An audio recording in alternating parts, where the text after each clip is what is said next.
ಆತ್ಮೀಯ BA ಭಾಗ 4ನೇ ಸೆಮಿಸ್ಟರ್ನ ರಾಜ್ಯಶಾಸ್ತ್ರ ವಿಷಯವನ್ನು ಆಯ್ಕೆ ಮಾಡಿದ ವಿದ್ಯಾರ್ಥಿಗಳಿಗೆ ಇವತ್ತಿನ ಈ ಕ್ಲಾಸಿಗೆ ನಾನು ಸ್ವಾಗತವನ್ನು ಕೋರ್ತಾ ಇದ್ದೀನಿ. ವಿದ್ಯಾರ್ಥಿ ಮಿತ್ರರೇ, ನಿನ್ನೆ ದಿನ ನಾವುಗಳು ವರ್ಣಾಶ್ರಮ ಧರ್ಮದ ಬಗ್ಗೆ ಗಾಂಧೀಜಿಯವರ ವಿಚಾರಗಳ ಬಗ್ಗೆ ಚರ್ಚೆ ಮಾಡಿದ್ದೀವಿ. ಗಾಂಧೀಜಿಯವರು ವರ್ಣಾಶ್ರಮ ಧರ್ಮದ ಬಗ್ಗೆ, ಭಾರತದ ಒಂದು ವ್ಯವಸ್ಥೆಯ ಬಗ್ಗೆ, ಅದು ನಮ್ಮ ರಾಜಕೀಯ ಚಿಂತನೆಯ ಮೇಲೆ ಯಾವ ರೀತಿ ಪ್ರಭಾವವನ್ನು ಬೀರಿತು ಅನ್ನೋದ್ರ ಬಗ್ಗೆ ಚರ್ಚೆ ಮಾಡಿದ್ದೀವಿ. ಇವತ್ತು ಭಾರತದ ಇನ್ನೊಬ್ಬ ಮಹಾನ್ ಚಿಂತಕ, ದಾರ್ಶನಿಕ, ತತ್ವಜ್ಞಾನಿ, ಅದಕ್ಕೆ ಎಲ್ಲಕ್ಕಿಂತಲೂ ಮುಖ್ಯವಾಗಿ ಒಬ್ಬ ಶಿಕ್ಷಕ ಹಾಗೂ ಶಿಕ್ಷಣ ತಜ್ಞರಾದಂಥ ಡಾಕ್ಟರ್ ಸರ್ವಪಲ್ಲಿ ರಾಧಾಕೃಷ್ಣನ್ ಅವರು ಈ ವರ್ಣಾಶ್ರಮ ಧರ್ಮದ ಬಗ್ಗೆ ಏನು ಹೇಳ್ತಾರೆ ಅನ್ನೋದ್ರ ಬಗ್ಗೆ ಚರ್ಚೆ ಮಾಡೋಣ.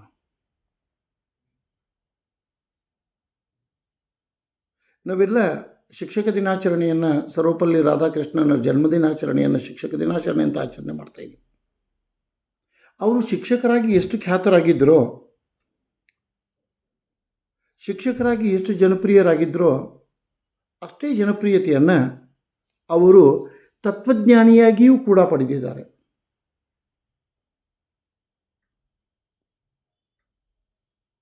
ಅವರನ್ನು ಕೇವಲ ಚಿಂತಕ ಮತ್ತು ದಾರ್ಶನಿಕ ಅಂತ ನಾವು ಕರೆಯೋದಿಲ್ಲ, ಅಥವಾ ಶಿಕ್ಷಣ ತಜ್ಞ ಅಂತ ಕರೆಯೋದಿಲ್ಲ.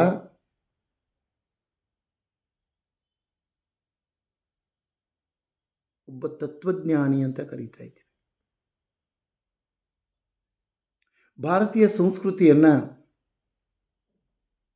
ಪ್ರಾಚೀನ ಭಾರತದ ವ್ಯವಸ್ಥೆಯನ್ನು, ಪ್ರಾಚೀನ ಚಿಂತನೆಗಳನ್ನು, ನಮ್ಮ ಸಂಸ್ಕಾರ ಪದ್ಧತಿ ರೂಢಿಗಳನ್ನು ಭಾಳ ಆಳವಾಗಿ ಅಧ್ಯಯನ ಮಾಡಿ ಅವರು ತಮ್ಮದೇ ಆದ ವಿಚಾರಗಳನ್ನು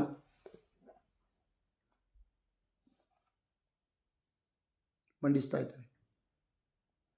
ನಾವು ಡಾಕ್ಟರ್ ಸರ್ವಪಲ್ಲಿ ರಾಧಾಕೃಷ್ಣನ್ ಅವರನ್ನು ಪಾಶ್ಚಾತ್ಯ ಮತ್ತು ಪೌರ್ವಾತ್ಯ ಚಿಂತನೆಗಳ ಮಧ್ಯದ ಒಂದು ಕೊಂಡಿ ಅಂತ ಕರೀತಾ ಇದ್ದೀವಿ. ಭಾರತೀಯ ಚಿಂತನೆಗಳನ್ನು, ಭಾರತೀಯ ವಿಚಾರಗಳನ್ನು, ಭಾರತದ ಸಂಸ್ಕೃತಿ ಮತ್ತು ಸಿದ್ಧಾಂತಗಳನ್ನು ಪಾಶ್ಚಾತ್ಯರಿಗೆ ಮನಮುಟ್ಟುವಂತೆ ಮಂಡಿಸಿದಂಥ ಅತ್ಯಂತ ಯಶಸ್ವಿ ದಾರ್ಶನಿಕ ಅಂದರೆ ರಾಧಾಕೃಷ್ಣನ್ರು ಅನ್ನೋದನ್ನು ನೆನಪಿಟ್ಕೊಳ್ಬೇಕು. ಅವರನ್ನು ಕೇವಲ ರಾಜಕಾರಣಿ, ಶಿಕ್ಷಣ ತಜ್ಞನನ್ನಾಗಿ ನೋಡದೆ ಸಾಂಸ್ಕೃತಿಕ ರಾಯಭಾರಿಯಾಗಿ ಇವತ್ತು ನಾವು ನೋಡಬೇಕಾಗಿದೆ. ಅವರು ಯಾವಾಗ ಈ ಸಿದ್ಧಾಂತವನ್ನು ತತ್ವಶಾಸ್ತ್ರದ ಮೂಲಕ ಮಂಡಿಸಲಿಕ್ಕೆ ಪ್ರಯತ್ನ ಮಾಡ್ತಾ ಇದ್ದಾರೋ, ಮೊದಲು ತತ್ವಶಾಸ್ತ್ರವನ್ನು ಆಳವಾಗಿ ಅಧ್ಯಯನ ಮಾಡ್ತಾ ಇದ್ದಾರೆ. ಭಾರತದ ಸಂಸ್ಕೃತಿಯನ್ನು, ಭಾರತದ ಪರಂಪರೆಯನ್ನು, ಭಾರತದ ಚಿಂತನೆಗಳನ್ನು ಆಳವಾಗಿ ಅಧ್ಯಯನ ಮಾಡ್ತಾ ಇದ್ದಾರೆ. ಅವುಗಳನ್ನು ಆಳವಾಗಿ ಅಧ್ಯಯನ ಮಾಡಿದ ನಂತರ ಇವರು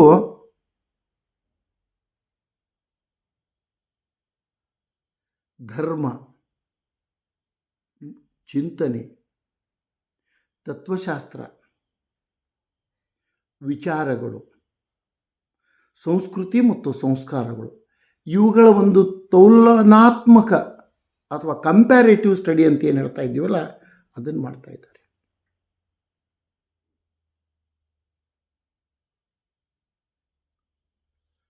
ಫಿಲಸಾಫಿಕಲ್ ಬೇಸ್ ಅಥವಾ ತತ್ವಶಾಸ್ತ್ರೀಯ ಆಧಾರದ ಮೇಲೆ ಧರ್ಮವನ್ನು, ತತ್ವಶಾಸ್ತ್ರವನ್ನು, ನಮ್ಮ ಸಂಸ್ಕೃತಿ ಮತ್ತು ಸಂಸ್ಕಾರಗಳನ್ನು, ನಮ್ಮ ಸಿದ್ಧಾಂತ ಮತ್ತು ಪರಂಪರೆಗಳನ್ನು ಅಧ್ಯಯನ ಮಾಡುವುದರ ಜೊತೆಗೆ ಅವುಗಳ ಹೋಲಿಕೆಯನ್ನು ಮಾಡಿ ಜನರಿಗೆ ಮನ ಮುಟ್ಟುವಂತೆ, ಜನರಿಗೆ ತಲುಪುವಂತೆ ತಮ್ಮ ವಿಚಾರಗಳನ್ನು ಇವರು ಮಂಡಿಸ್ತಾ ಇದ್ದಾರೆ.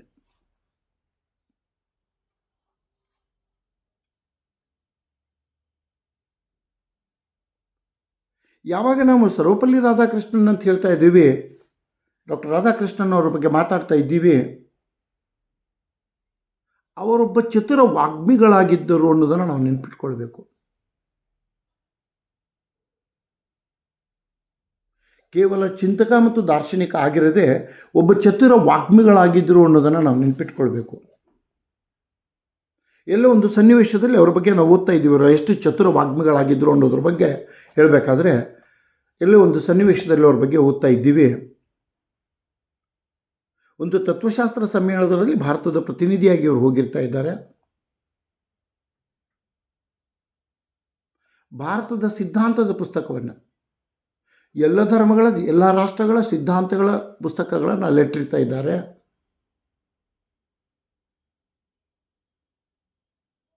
ಭಾರತದ ಸಿದ್ಧಾಂತದ ಪುಸ್ತಕ ಪೂರ್ತಿ ಕೆಳಗಿರ್ತದೆ ಅಂತೆ, ಅದರ ಮೇಲೆ ಉಳಿದ ಧರ್ಮಗಳ ಪುಸ್ತಕಗಳಿರ್ತಾವಂತೆ. ಯಾರೋ ಇವರನ್ನು ಅಣಕಿಸಲಿಕ್ಕೆ, ನೋಡ್ರಿ ನಿಮ್ಮ ಪುಸ್ತಕ ಪೂರ್ತಿ ಕೆಳಗಿದೆ, ನಮ್ಮೆಲ್ಲ ಪುಸ್ತಕಗಳ ಮೇಲಿದ್ದಾವೆ ಅಂತ ಹೇಳಿದಾಗ ಭಾಳ ಮಾರ್ಮಿಕವಾಗಿ ಇವರು ಉತ್ತರವನ್ನು ಕೊಡ್ತಾ ಇದ್ದಾರೆ. ನಮ್ಮ ಪುಸ್ತಕ, ನಮ್ಮ ಸಿದ್ಧಾಂತ, ನಮ್ಮ ತತ್ವ ನಿಮ್ಮೆಲ್ಲ ಪುಸ್ತಕಗಳಿಗೆ ಬೇಸ್ ಆಗಿದೆ, ಆಧಾರ ಸ್ತಂಭವಾಗಿದೆ, ಅಡಿಪಾಯವಾಗಿದೆ. ಅದು ಅಡಿಪಾಯವಾಗಿದ್ದು ಅದರ ಮೇಲೆ ನಿಮ್ಮ ಪುಸ್ತಕಗಳು ಮತ್ತು ನಿಮ್ಮ ಸಿದ್ಧಾಂತಗಳು ನಿಂತಿದ್ದಾವೆ ಎನ್ನುವ ಮಾತನ್ನು ಹೇಳ್ತಾರೆ. ಅಂದರೆ ಎಂಥ ಒಬ್ಬ ಚತುರ ವಾಗ್ಮಿ ಇವರಾಗಿದ್ದರು ಅನ್ನೋದನ್ನು ನಾವು ಕಾಣ್ತಾ ಇದ್ದೀವಿ. ತಮ್ಮ ವಾಕ್ಚಾತುರ್ಯದ ಮೂಲಕ, ತತ್ವಶಾಸ್ತ್ರದ ಆಳವಾದ ಅಧ್ಯಯನದ ಮೂಲಕ ಭಾರತದ ಸಂಸ್ಕೃತಿ ಮತ್ತು ಧರ್ಮವನ್ನು, ಏನು ನಾವು ಹಿಂದೂ ಸಂಸ್ಕೃತಿ ಮತ್ತು ಹಿಂದೂ ಧರ್ಮ ಅಂತ ಕರಿತಾ ಇದ್ದೀವಿ, ಈ ಹಿಂದೂ ಸಂಸ್ಕೃತಿ ಮತ್ತು ಹಿಂದೂ ಧರ್ಮದ ಮೌಲ್ಯಗಳನ್ನು ಪಾಶ್ಚಾತ್ಯರಿಗೆ ಮನವರಿಕೆ ಮಾಡಿಕೊಡಲಿಕ್ಕೆ ಮಾತ್ರ ಇವರು ಶ್ರಮಿಸಲಿಲ್ಲ. ಹಿಂದೂ ಧರ್ಮ ಮತ್ತು ಹಿಂದೂ ಸಂಸ್ಕೃತಿಯ ಮೌಲ್ಯಗಳನ್ನು ಪಾಶ್ಚಾತ್ಯರಿಗೆ ಮನವರಿಕೆ ಮಾಡಿಕೊಡಲಿಕ್ಕೆ ಮಾತ್ರ ಇವರು ಶ್ರಮಿಸಲಿಲ್ಲ, ಅವುಗಳನ್ನು ಪ್ರತಿಪಾದಿಸ್ತಾ ಇದ್ದಾರೆ. ಈ ಮೌಲ್ಯಗಳು ನೋಡ್ರಿ, ಅವ್ರ ಪ್ರತಿಪಾದನೆ ಎಷ್ಟು ಬಲಾಢ್ಯವಾಗಿರ್ತಾ ಇದೆ ಅಂದರೆ, ಅವರು ಎಷ್ಟು ಪ್ರಭಾವಿಯಾಗಿ ಅದನ್ನು ಈ ಹಿಂದೂ ಸಂಸ್ಕೃತಿ ಮತ್ತು ಹಿಂದೂ ಧರ್ಮದ ಮೌಲ್ಯಗಳನ್ನು ಪ್ರತಿಪಾದನೆ ಮಾಡ್ತಾ ಇದ್ದಾರೆ ಅಂತಂದರೆ, ಇವತ್ತು ಜಗತ್ತು ಎದುರಿಸುತ್ತಿರುವ ಎಲ್ಲ ಸಮಸ್ಯೆಗಳಿಗೆ, ಇವತ್ತೇನು ಜಾಗತಿಕ ಸಮಸ್ಯೆಗಳು ಅಂತ ನಾವು ಕರಿತಾ ಇದ್ದೀವಿ, ಈ ಜಾಗತಿಕ ಸಮಸ್ಯೆಗಳಿಗೆ ಪರಿಹಾರವನ್ನು ಕಂಡುಕೊಳ್ಳಲಿಕ್ಕೆ ಏನಾದರೂ ಇದ್ದರೆ ಅದು ಹಿಂದೂ ಸಂಸ್ಕೃತಿ ಮತ್ತು ಹಿಂದೂ ಧರ್ಮ ಅನ್ನೋ ವಾದವನ್ನು ಅವರು ಮಂಡಿಸ್ತಾರೆ.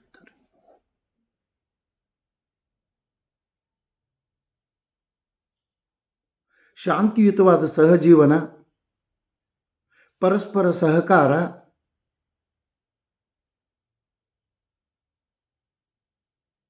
ಇಂತಹ ವಿಚಾರಗಳ ಬಗ್ಗೆ, ಎಲ್ಲ ವಿಚಾರಗಳನ್ನ ಹೇಳಿಕೆ ನಮಗೆ ಸಾಧ್ಯ ಇಲ್ಲ, ಯಾಕಂದರೆ ಸಿಲೆಬಸ್ ಪ್ರಕಾರ ಅಷ್ಟೇ ನಾವು ಹೋಗಬೇಕಾಗ್ತದೆ. ಇಂಥ ವಿಚಾರಗಳನ್ನು ಬಹಳ ಪ್ರಭಾವಿಯಾಗಿ ಮಂಡಿಸ್ತಾ ಇದ್ದಾರೆ. ಕೇವಲ ಮಂಡಿಸುವುದಿಲ್ಲ, ಯಾರು ಹಿಂದೂ ಸಂಸ್ಕೃತಿ ಮತ್ತು ಹಿಂದೂ ಧರ್ಮದ ಮೌಲ್ಯಗಳನ್ನು ಟೀಕಿಸ್ತಾ ಇದ್ದಾರೆ, ಅವಮಾನಿಸ್ತಾ ಇದ್ದಾರೆ, ಹೀಯಾಳಿಸ್ತಾ ಇದ್ದಾರೆ, ಅವರಿಗೆ ಹಿಂದೂ ಧರ್ಮ ಮತ್ತು ಹಿಂದೂ ಸಂಸ್ಕೃತಿ ಅಂದರೆ ಏನು ಅನ್ನೋದನ್ನು ಬಹಳ ಅದ್ಭುತವಾಗಿ ಇವರು ತಿಳಿಸಿಕೊಡುವ ಕೆಲಸವನ್ನು ಮಾಡ್ತಾ ಇದ್ದಾರೆ ಅನ್ನೋದನ್ನು ನಾವು ನೆನಪಿಟ್ಕೊಳ್ಬೇಕು. ಈ ಹಿನ್ನೆಲೆಯಲ್ಲಿ ವರ್ಣಾಶ್ರಮ ಧರ್ಮದ ಬಗ್ಗೆ ಅವರ ವಿಚಾರಗಳು ಏನಿದ್ದವು ಅನ್ನೋದನ್ನು ನಾವು ನೋಡೋಣ. ಮೊದಲನೇದಾಗಿ ಈ ವರ್ಣಾಶ್ರಮ ಧರ್ಮ ಸಮಾನತೆಯನ್ನು ಸಾರ್ತಾ ಇದೆ ಅಂತ ಹೇಳ್ತಾರೆ. ಸಮಾನತೆಯನ್ನು ಸಾಧಿಸಲಿಕ್ಕೆ ಇದು ಪೂರಕವಾಗಿದೆ ಅಂತ ಹೇಳ್ತಾರೆ. ಆಧ್ಯಾತ್ಮದ ಮೂಲಕ, ಧರ್ಮದ ಮೂಲಕ, ಮೌಲ್ಯಗಳ ಮೂಲಕ, ವರ್ಣಾಶ್ರಮ ಧರ್ಮವನ್ನು ಅನುಸರಿಸುವ ಮೂಲಕ ನಾವು ಸಮಾನತೆಯನ್ನು ಸಾಧಿಸಬಹುದು ಅನ್ನುವ ಒಂದು ವಾದವನ್ನು ನಮ್ಮ ಮುಂದೆ ಡಾಕ್ಟರ್ ರಾಧಾಕೃಷ್ಣನ್ ಅವರು ಇಡ್ತಾ ಇದ್ದಾರೆ.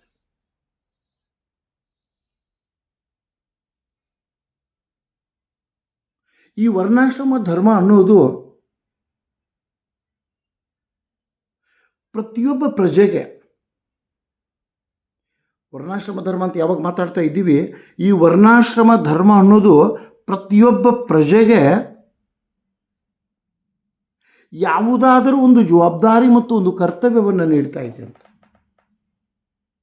ಏನು ನಾವು 4 ವರ್ಣಗಳ ಬಗ್ಗೆ ಮಾತಾಡ್ತಾ ಇದ್ದೀವಿ, ಈ 4 ವರ್ಣಗಳಲ್ಲಿ ಒಂದು ವರ್ಣದಲ್ಲಿ ಒಬ್ಬ ವ್ಯಕ್ತಿ ಇದ್ದರೆ ಆ ವ್ಯಕ್ತಿಗೆ ಆತ ಯಾವ ವರ್ಣದಲ್ಲಿದ್ದಾನೆ ಆ ವರ್ಣದ ಜವಾಬ್ದಾರಿ ಮತ್ತು ಕರ್ತವ್ಯಗಳನ್ನು ಇದು ತಿಳಿಸಿಕೊಡ್ತಾ ಇದೆ ಅಂತ. ಆ ಮೂಲಕ ಕೇವಲ ಜವಾಬ್ದಾರಿ ಮತ್ತು ಕರ್ತವ್ಯಗಳನ್ನು ತಿಳಿಸಿಕೊಡುವುದನ್ನು ಮಾತ್ರ ಹೇಳದೆ ಅವುಗಳನ್ನು ಸಮರ್ಥವಾಗಿ ಮತ್ತು ಸಮರ್ಪಕವಾಗಿ ನಿರ್ವಹಿಸುವ ಮೂಲಕ, ಅವುಗಳನ್ನು ಸಮರ್ಪಕವಾಗಿ ಮತ್ತು ಪರಿಣಾಮಕಾರಿಯಾಗಿ ನಿರ್ವಹಿಸುವ ಮೂಲಕ ತನ್ನ ವ್ಯಕ್ತಿತ್ವವನ್ನು ವಿಕಸನ ಮಾಡಿಕೊಳ್ಳಿಕ್ಕೆ ಅವಕಾಶ ಸಿಗ್ತದೆ ಅಂತ ಹೇಳ್ತಾರೆ. ಪ್ರತಿಯೊಂದು ವರ್ಣ ತನ್ನ ವ್ಯಕ್ತಿಗೆ ಅಂದರೆ ತನ್ನ ವರ್ಣದಲ್ಲಿರುವವರಿಗೆ ಕೆಲವು ಜವಾಬ್ದಾರಿಗಳನ್ನ ಕರ್ತವ್ಯಗಳನ್ನು ನೀಡಿದೆ. ಆ ಕರ್ತವ್ಯಗಳನ್ನು ಪರಿಣಾಮಕಾರಿಯಾಗಿ ಮಾಡುವುದರ ಮೂಲಕ ದಕ್ಷವಾಗಿ ಮಾಡುವುದರ ಮೂಲಕ ಒಬ್ಬ ವ್ಯಕ್ತಿ ಸಂಪೂರ್ಣವಾಗಿ ಬೆಳೆಯಲಿಕ್ಕೆ ಅವಕಾಶ ಸಿಗ್ತಾ ಇದೆ ಅನ್ನೋ ವಾದವನ್ನು ಇವ್ರು ನಮ್ಮ ಮುಂದಿಡ್ತಾ ಇದ್ದಾರೆ. ಅಂದರೆ ಏನಾಗಿವತ್ತು ಪರ್ಸ್ನಾಲಿಟಿ ಡೆವಲಪ್ಮೆಂಟ್ ಅಂತ ಮಾತಾಡ್ತಾ ಇದ್ದೀವಿ, ಆ ಪರ್ಸ್ನಾಲಿಟಿ ಡೆವಲಪ್ಮೆಂಟ್ಗೆ ಇದು ಅವಕಾಶ ಮಾಡಿಕೊಡ್ತಾ ಇದೆ. ಆ ಮೂಲಕ ಇದು ಸಮಾನತೆಯನ್ನು ಸಾರ್ತಾ ಇದೆ, ಸಮಾನತೆಯನ್ನು ತರ್ತಾ ಇದೆ ಅಂತ ಹೇಳ್ತಾ ಇದ್ದಾರೆ. ನಮ್ಮ ಶಕ್ತಿಯನ್ನು ನಮ್ಮ ಸಾಮರ್ಥ್ಯವನ್ನು ನಮ್ಮ ಕೌಶಲ್ಯವನ್ನು ಬಳಸಿಕೊಳ್ಳುವ ಮೂಲಕ ನಾವುಗಳು ಅಂದರೆ ಡಾಕ್ಟರ್ ರಾಧಾಕೃಷ್ಣನ್ ಹೇಳ್ತಾ ಇದ್ದಾರೆ, ನಮ್ಮ ಕೌಶಲ್ಯ ನಮ್ಮ ಸಾಮರ್ಥ್ಯ ನಮ್ಮ ಶಕ್ತಿಯನ್ನು ಬಳಸಿಕೊಳ್ಳುವ ಮೂಲಕ ನಾವುಗಳು ನಮ್ಮ ಜವಾಬ್ದಾರಿ ಮತ್ತು ಕರ್ತವ್ಯಗಳನ್ನು ಸಮರ್ಪಕವಾಗಿ ನಿರ್ವಹಿಸಿದರೆ ನಮ್ಮ ವರ್ಣದಲ್ಲಿ ನಾವು ಯಾವ ವರ್ಣದಲ್ಲಿದ್ದೀವಿ ಅನ್ನೋದು ಮುಖ್ಯ ಅಲ್ಲ, ನಮ್ಮ ವರ್ಣದಲ್ಲಿ ನಮಗೆ ಗೌರವ ಸಿಗ್ತಾ ಇದೆ, ನಮ್ಮ ವರ್ಣದಲ್ಲಿ ನಮಗೆ ಸಮಾನತೆ ಸಿಗ್ತಾ ಇದೆ. ಆ ಮೂಲಕ ಒಂದು ವ್ಯವಸ್ಥೆಯ ಭಾಗವಾಗಿ ಬೆಳೆಯಲಿಕ್ಕೆ ನಮಗೆ ಅವಕಾಶ ಸಿಗ್ತಾ ಇದೆ ಅನ್ನುವ ವಾದವನ್ನು ಇಲ್ಲಿ ಡಾಕ್ಟರ್ ರಾಧಾಕೃಷ್ಣನ್ ನಮ್ಗೆ ಹೇಳ್ತಾ ಇದ್ದಾರೆ. ಬಹುಶಃ ಇದನ್ನು ನಾವು ವಿಚಾರ ಮಾಡಿದಾಗ ನಮಗೇನು ಕಂಡು ಬರ್ತಾ ಇದೆ ಅಂತಂದರೆ,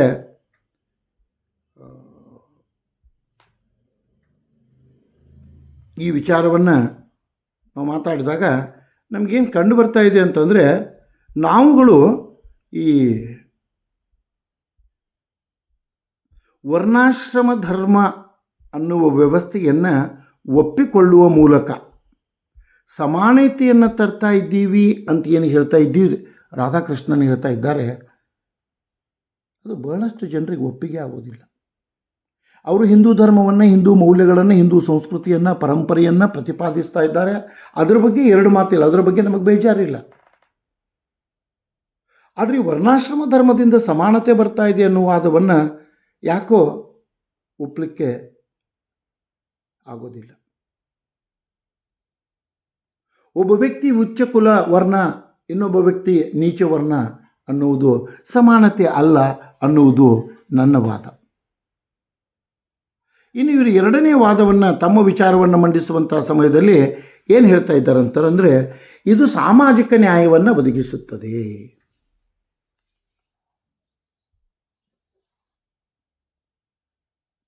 ಯಾವ ರೀತಿ ಸಾಮಾಜಿಕ ನ್ಯಾಯವನ್ನು ಇದು ಒದಗಿಸ್ತಾ ಇದೆ?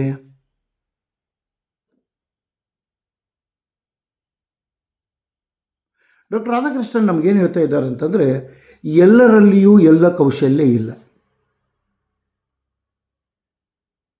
ಎಲ್ಲರೂ ಎಲ್ಲ ಕೆಲಸ ಮಾಡುವ ಸಾಮರ್ಥ್ಯವನ್ನು ಹೊಂದಿಲ್ಲ. ಆ ಕಾರಣದಿಂದ ಯಾವ ವ್ಯಕ್ತಿಯಲ್ಲಿ ಯಾವ ಸಾಮರ್ಥ್ಯ ಇದೆ, ಯಾವ ವ್ಯಕ್ತಿ ಯಾವ ಕೆಲಸವನ್ನು ಪರಿಣಾಮಕಾರಿಯಾಗಿ ಮಾಡಬಲ್ಲ, ಆ ಕೆಲಸವನ್ನು, ಆ ಕರ್ತವ್ಯವನ್ನು, ಆ ಜವಾಬ್ದಾರಿಯನ್ನು ಅವನಿಗೆ ಒದಗಿಸುವ ಮೂಲಕ, ಅಂದರೆ ಒಬ್ಬ ವ್ಯಕ್ತಿ ಯಾವ ಕೆಲಸವನ್ನು ಪರಿಪೂರ್ಣವಾಗಿ ಮತ್ತು ಪರಿಣಾಮಕಾರಿಯಾಗಿ ಮಾಡ್ತಾ ಇದ್ದಾನೆ, ಆ ಕರ್ತವ್ಯ ಆ ಕೆಲಸವನ್ನು ಅವನಿಗೆ ಒದಗಿಸುವ ಮೂಲಕ ಇದು ಸಾಮಾಜಿಕ ನ್ಯಾಯವನ್ನು ಒದಗಿಸ್ತಾ ಇದೆ ಅಂತ ನಮಗೆ ನಾವು ಹೇಳ್ತಾ ಇದ್ದಾರೆ.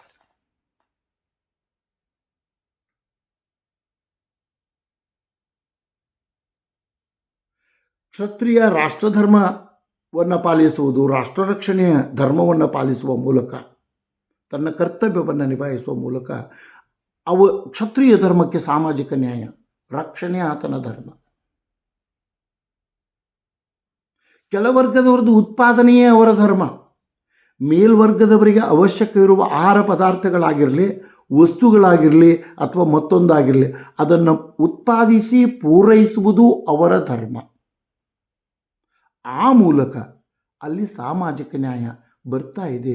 ಪ್ರತಿಯೊಬ್ಬರೂ ತಮ್ಮ ತಮ್ಮ ಕೆಲಸಗಳನ್ನು, ತಮ್ಮ ತಮ್ಮ ಕರ್ತವ್ಯಗಳನ್ನು ನಿಭಾಯಿಸುವ ಮೂಲಕ ಅವರವರ ಶ್ರೇಣಿಗೆ ತಕ್ಕಂತೆ, ಅವರವರ ಸಾಮರ್ಥ್ಯಕ್ಕೆ ತಕ್ಕಂತೆ, ಅವರವರ ಶಕ್ತಿ ಯುಕ್ತಿಗೆ ತಕ್ಕಂತೆ ಅವರವರು ತಮ್ಮ ಕೆಲಸಗಳನ್ನು ಮಾಡುವ ಮೂಲಕ ಸಾಮಾಜಿಕ ನ್ಯಾಯವನ್ನು ಇಲ್ಲಿ ಒದಗಿಸ್ತಾ ಇದೆ ಅಂತೇಳಿ ಇವರು ನಮ್ಗೆ ಹೇಳ್ತಾ ಇದ್ದಾರೆ.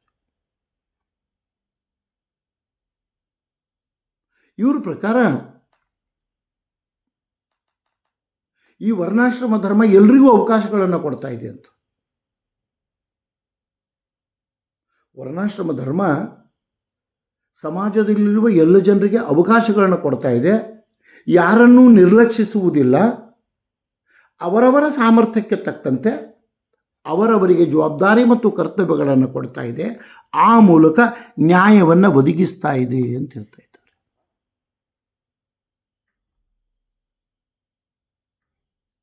ಒಂದು ದೃಷ್ಟಿಯಿಂದ ನಾವು ವಿಚಾರ ಮಾಡಿದಾಗ ಓಕೆ ಸರಿಯಪ್ಪ, ಇದನ್ನು ಒಪ್ಕೊಳ್ಳೋಣ ಅಂತ ಹೇಳ್ಬೋದು. ಯಾಕಂತಂದರೆ ಎಲ್ರಿಗೂ ಎಲ್ಲ ಕೆಲಸವನ್ನು ಮಾಡಲಿಕ್ಕೆ ಆಗೋದಿಲ್ಲ. ಯಾರೋ ಒಬ್ಬರು ಉತ್ತಮ ಲೇಖಕರು ಇರ್ತಾರೆ, ಒಬ್ಬರು ಉತ್ತಮ ಭಾಷಣಕಾರ ಇರ್ತಾ ಇದ್ದಾರೆ, ಒಬ್ಬರು ಉತ್ತಮ ಸಂಘಟಕರು ಇರ್ತಾ ಇದ್ದಾರೆ. ಅಂಥ ಸಮಯದಲ್ಲಿ ಅವರಿಗೆ ಆಯಾ ಜವಾಬ್ದಾರಿಗಳನ್ನು, ಆಯಾ ಕರ್ತವ್ಯಗಳನ್ನು ಒದಗಿಸಿಕೊಟ್ರೆ ಅದನ್ನು ಪರಿಣಾಮಕಾರಿಯಾಗಿ ಮಾಡ್ತಾ ಇದ್ದಾರೆ. ಆ ಮೂಲಕ ಅವರ ಸಾಮರ್ಥ್ಯಕ್ಕೆ ತಕ್ಕಂತೆ, ಅವರ ಶಕ್ತಿಗೆ ತಕ್ಕಂತೆ ಜವಾಬ್ದಾರಿಗಳನ್ನು ಕೊಡುವ ಮೂಲಕ ಸಾಮಾಜಿಕ ನ್ಯಾಯವನ್ನು ಒದಗಿಸ್ತಾ ಇದ್ದೀವಿ ಅನ್ನೋ ವಾದವನ್ನು ಇಲ್ಲಿ ರಾಧಾಕೃಷ್ಣನ್ ನಮ್ಮ ಮುಂದಿಡ್ತಾ ಇದ್ದಾರೆ. ಇನ್ನು ರಾಧಾಕೃಷ್ಣನ್ ಅವರು ಇನ್ನೊಂದು ವಾದ ಏನಪ್ಪ ಅಂದರೆ, ಇವರು ವರ್ಣಾಶ್ರಮ ಧರ್ಮವನ್ನು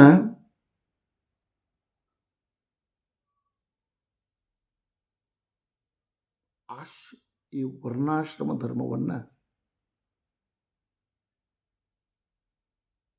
4 ಹಂತಗಳೇನು ಬರ್ತಾ ಇದ್ದಾವಲ್ಲ, ಬ್ರಹ್ಮಚರ್ಯ, ಗೃಹಸ್ಥ, ವಾನಪ್ರಸ್ಥ ಮತ್ತು ಸನ್ಯಾಸಾಶ್ರಮ ಅಂತೇಳಿ, ಈ 4 ಹಂತಗಳು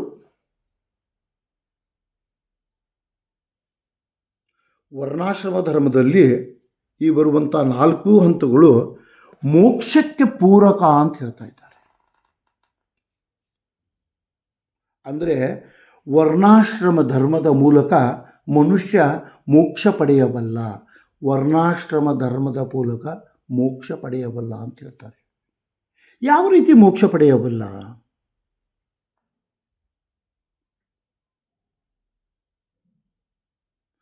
ಆಯಾ ಹಂತದಲ್ಲಿ, ಅಂದರೆ ಬ್ರಹ್ಮಚರ್ಯ, ಗೃಹಸ್ಥ,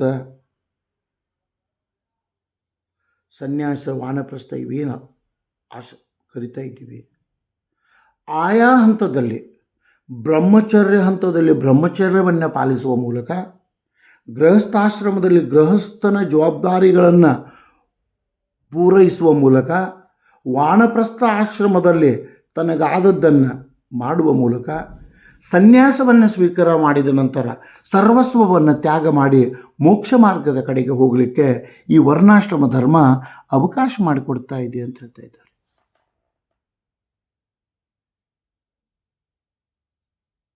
ಈ 4 ಆಶ್ರಮಗಳೇನು ಬರ್ತಾ ಇದ್ದಾವೆ, ಆ ಆಶ್ರಮಗಳ ಬೋಧನೆಗಳನ್ನು ಅಥವಾ ಆಯಾ ಹಂತದಲ್ಲಿ, ಬ್ರಹ್ಮಚರ್ಯ ಹಂತದಲ್ಲಿ, ಗೃಹಸ್ಥ ಹಂತದಲ್ಲಿ, ವಾನಪ್ರಸ್ಥ ಹಂತದಲ್ಲಿ ಅಥವಾ ಸನ್ಯಾಸ ಹಂತದಲ್ಲಿ ವ್ಯಕ್ತಿ ಯಾವ ಜವಾಬ್ದಾರಿ ಮತ್ತು ಕರ್ತವ್ಯಗಳು ಅವನಿಗೆ ಆ ಹಂತದಲ್ಲಿ ಬರ್ತಾ ಇದ್ದಾವೆ, ಅವುಗಳನ್ನು ನ್ಯಾಯಯುತವಾಗಿ ಮಾಡಿದರೆ, ಧರ್ಮದ ಮಾರ್ಗದಲ್ಲಿ, ಸತ್ಯದ ಮಾರ್ಗದಲ್ಲಿ ಮಾಡಿದರೆ,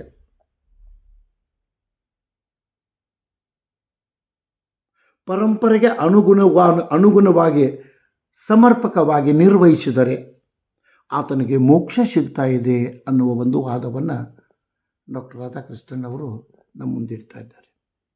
ಅವರು ಇನ್ನೊಂದು ವಿಚಾರವನ್ನು ನಮ್ಮ ಮುಂದಿಡ್ತಾ ಇದ್ದಾರೆ. ಈ ವರ್ಣಾಶ್ರಮ ಧರ್ಮ ಅನ್ನೋದು ಭಾರತೀಯ ಸಂಸ್ಕೃತಿಯ ಜೀವನ ವಿಧಾನ.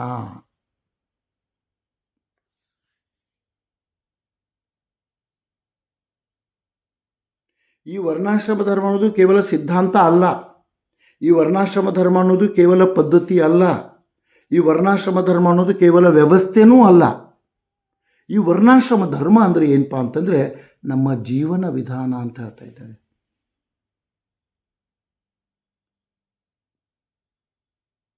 ಜೀವನ ವಿಧಾನ ಅಂತ ಹೇಳಬೇಕಾದ್ರೆ ಅವ್ರೇನು ಹೇಳ್ತಾರೆ ಅಂದರೆ, ಹಿಂದೂ ಧರ್ಮವು ತತ್ವಶಾಸ್ತ್ರೀಯ ಮತ್ತು ಪ್ರಾಯೋಗಿಕ ಆಯಾಮಗಳನ್ನು ಹೊಂದಿತ್ತು. ಇಲ್ಲಿ ಕೇವಲ ತತ್ವಶಾಸ್ತ್ರ ಮಾತ್ರ ಇಲ್ಲ, ಪ್ರಾಯೋಗಿಕ ಆಯಾಮಗಳೂ ಕೂಡ ಇದ್ದು. ಈ ಪ್ರಾಯೋಗಿಕ ಆಯಾಮಗಳು ಏನಿದ್ವು, ಈ ಪ್ರಾಯೋಗಿಕ ಆಯಾಮಗಳು ವ್ಯಕ್ತಿಯ ವ್ಯಕ್ತಿತ್ವವನ್ನು ಬೆಳೆಸಲಿಕ್ಕೆ, ವ್ಯಕ್ತಿಯಾಗಲಿಕ್ಕೆ, ವ್ಯಕ್ತಿ ತನ್ನ ದೈನಂದಿನ ಜೀವನವನ್ನು ನಿರ್ವಹಿಸಲಿಕ್ಕೆ ಸಾಧನಗಳಾಗಿದ್ದವು, ಮಾರ್ಗಗಳಾಗಿದ್ದವು ಈ ಪ್ರಾಯೋಗಿಕ ವಿಧಾನಗಳು ಅಂತ ಹೇಳ್ತಾ ಇದ್ದಾರೆ.